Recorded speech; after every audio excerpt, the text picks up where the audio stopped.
Hello বন্ধুরা, আবার আরেকটা ব্লগ নিয়ে চলে এসেছি। একটু দেরি হলো, যাই হোক। তো আজকে আমি বানাচ্ছি একটা কিরিং। তো দেখো, উল দিয়ে কিরিং বানাচ্ছি। তো দেখো কি করে বানাচ্ছি।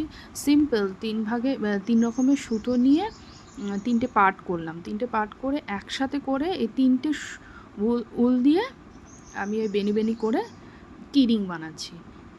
দেখো,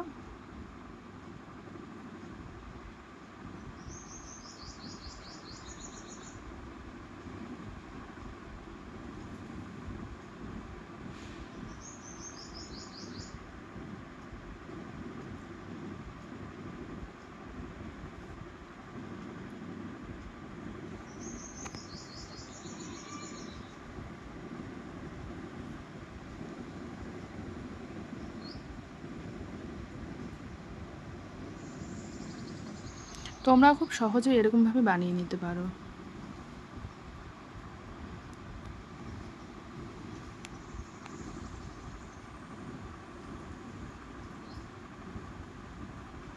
তারপর একটা ছোট্ট বেনি বাঁধা হয়ে গেলে ছোট্ট একটা উল নিয়ে ওটাকে বেঁধে দিলাম। তারপরে এটা একটু সমান করে নিলাম কাঁচি দিয়ে কেটে।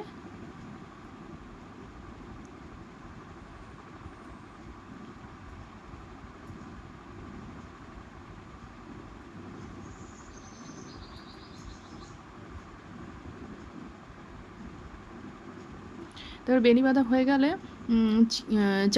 চাবিটা ঢুকিয়ে দিলাম। তারপরে নিচটাই দেখো, নিচটা একটু সমান করে কেটে দিয়েছি। এই হয়ে গেল আমার চাবিটি। এই যে দেখে নাও।